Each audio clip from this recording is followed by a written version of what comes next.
Hello everyone, just going to give a quick update on the winter storm. We're looking at the Canadian model.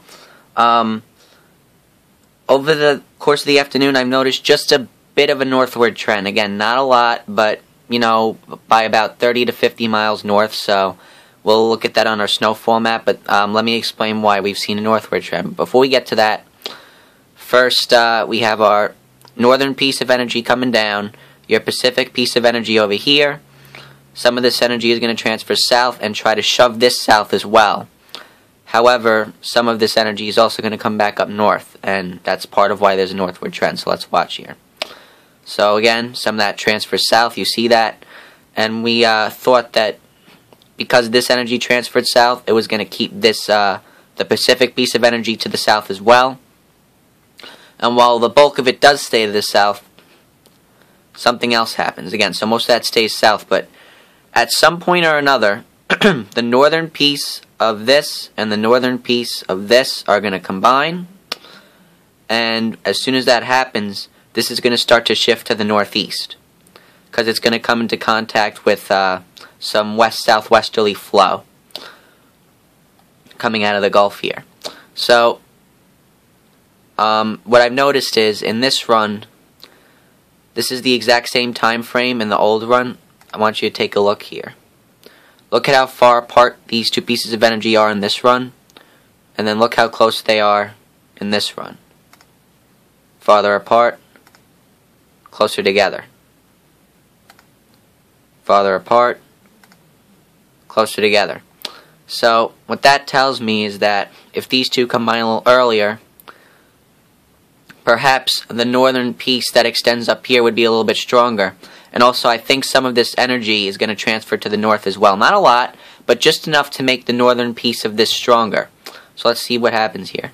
So, again, so notice you have all this energy down here, and now look what all this energy down here, excuse me, now look what happens. See, it transfers to the north, just a little bit, see? None of this was here before, but you can see it's kind of transferring up north into the branch when they come together. So what I'm noticing is the northern piece of this is a little bit more potent than it was in the old run. So let's take a look at the old run of the Canadian model here. Alright, so they're about to combine. And now look. Oop, I'm sorry. Take a look here. If you zoom in, let's zoom in a little bit. The northern piece here, it's a little less dark. It's a little bit lighter, which means there's a little bit less energy there. If you look at your new run, see there, it's a little more potent with the darker red, okay? And now also, not only that, it's a little bit farther north as well. That's the other thing. The other thing is, notice that you have all this here. This is coming off the bottom here and coming up.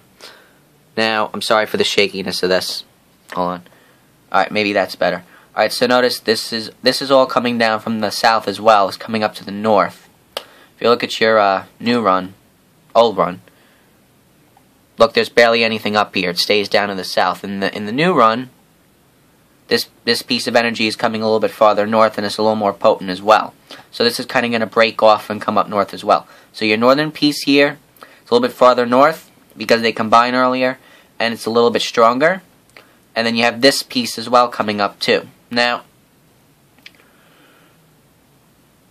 what's going to happen here is, because of that, I think there's going to be, your heavy snow is going to be shifted just a little bit farther north, and I think some of the snow bands might be able to make it into central and even parts of, you know, northern New Jersey, maybe.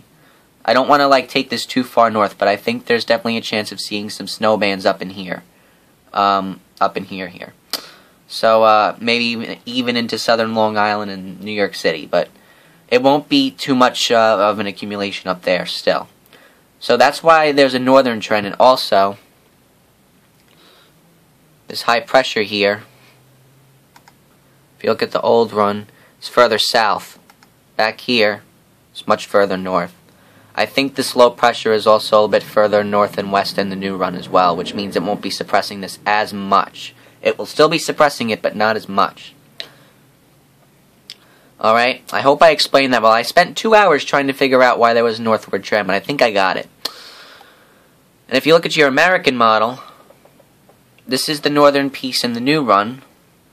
again, look, it's a little more potent with the darker red. And this piece down here is also a little more potent. Again, that's going to shift north as well. There's more red down here. If you look at your old run, there's nothing there. New run, old run. New run, old run. New run. You see this brighter red is making it a little bit farther north, and in the old run, it's not. It's back down in here. Some of this brighter red is making it up into here, though. So, again, that's why there's a bit of a northward trend.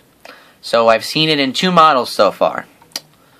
The NAM is still to the south, but we ignore the NAM because it sucks. Let's see. I'm waiting to see if when the new run of the European's coming out. I don't know if it came in yet. No, it hasn't. This is really annoying. The new run of the European hasn't come in yet, but I think we're going to see just a bit of a northward trend there as well.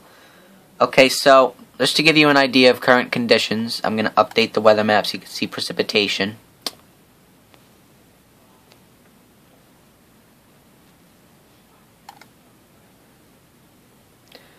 Okay. Alright, here we go. So here's your radar. This is courtesy of weather.com. So you have heavier snow developing back into here, southern Ohio, northern West Virginia, northern Kentucky. And then you have some heavier snow back into southern Illinois and northwestern Kentucky and southern Missouri. I think you could pick up a quick 1 to 3, 2 to 4 in this area here with this.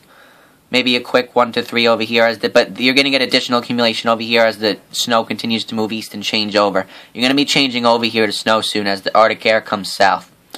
Again, you're going to have high pressure setting up over here. That's going to set the stage for the Arctic air to come on south. I forgot to say that, but it's pretty much a given that's going to happen by now, so probably no need to reiterate that. But again, so I have an area of 3 to 5 over here for total accumulation. I think you pick up an additional 1 to 3, 2 to 4. Alright, so this is going to shift south. So this is your current. And then if you come down here, let's shift down a little bit. See if I can do that.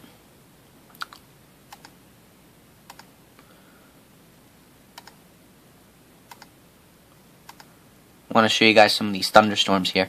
Now, take a look. On the southern end of this, you have some stronger thunderstorms developing. I'm going to do another video on that after this. We'll talk a little bit about the severe weather threat. But for now, we're going to focus on the northern side. But you do have some pretty strong storms down here that we're going to have to watch as well. Okay, and now the last thing we're going to go over before snowfall map is watches, warnings, and advisories. So here we go. Winter storm warnings are in pink. Winter weather advisories in purple. Okay, so keep an eye out. Yeah, I was like, why is central New Jersey under a winter storm warning when I have them in the 1 to 3 range? And it was because there was a northward shift that I didn't notice until after this was issued. So, again, there you go. And then to the south you have tornado watch. You know, there might be some severe weather down there, so we'll get to that in the next video. Without further ado, here it is. Okay, so we have a 5 to 8 range. We're going to start in southern New Jersey with the 5 to 8. We're going to extend back westward through northern Maryland, through the northern part of Delaware, just north of Virginia, into West Virginia. We're going to have that 5 to 8 line going. Washington, D.C., you're 5 to 8. Philadelphia, you're probably going to be more like 2 to 4, maybe up to 5. I'm not sure about that, but with the northward trend, I think it's possible you might get up to 5. But we'll stick with 2 to 4 for you. Let's see, where else? Richmond, Virginia, I think you're on the cusp of 3 to 5 and 5 to 8. You'll probably be around 4 to 6. Richmond. Going west, Baltimore, you're just north of the 5 to 8. I think you could see 4 to 5, perhaps 4 to 5 inches. Going westward, the mountains in West Virginia, you're probably actually going to see closer to 8 to 10, or 6 to 10. You'll probably see closer to the higher end of that. Going westward, your 5 to 8 line dissipates because the two pieces of energy, when they combine, that's when the storm is going to pick up in intensity. So that's where you're going to get more precipitation. Also, as it heads towards the Atlantic Ocean, it'll be taking in some more moisture. Now, as you head west, you have your 3 to 5 extending into just a sliver of Kentucky. I think you're going to be too warm to get more than 1 to 3 in most areas in Kentucky, so you'll be more of a mix. And now back into, again, into Missouri and southern Illinois and southeastern, I think that's Kansas. You might look at a couple of areas getting 3 to 5. St. Louis, you might see 3 to 5 or 2 to 4 because you have some heavier bands of snow working in there. As the two pieces of energy combine again, that's why I have that 3 to 5 area there. Also because you're colder, so you're going to be snow for longer over there. Alright, so, and then I have the 3 to 5 extending into central New Jersey. Trenton, I think you're 2 to 4, 3 to 5. Okay? So 2 to 4, maybe up to 5 for Trenton. And then that's going to extend westward into southeastern Pennsylvania. Just barely. Then I have your 1 to 3 going up into central New Jersey. I believe that is going to stay just south of New York City and Long Island. I think you're coating to 1 inch up there. South shore of Long Island, you might see 1 inch or 2 if the northward trend is correct. If not, it'll be more like a coating to 1 inch. The North Shore and into Manhattan and the Bronx, you're probably going to see under 1/2 inch or a coating. And southern Connecticut, southeastern Massachusetts, you might see a dusting or maybe up to 1/4 to 1/2 inch of snow. But that'll be about it. I don't think it'll be more than that. North Carolina, maybe northern sections will see a coating. Southern Virginia, 1 to 3. In certain areas, you're going to mix first. So you're going to get less, 3 to 5 maybe, into certain areas just north of there. And I think I covered everybody. Alright, so that is the snow end, the snow side of this. We'll look at the severe weather side in the next video. Thank you for watching.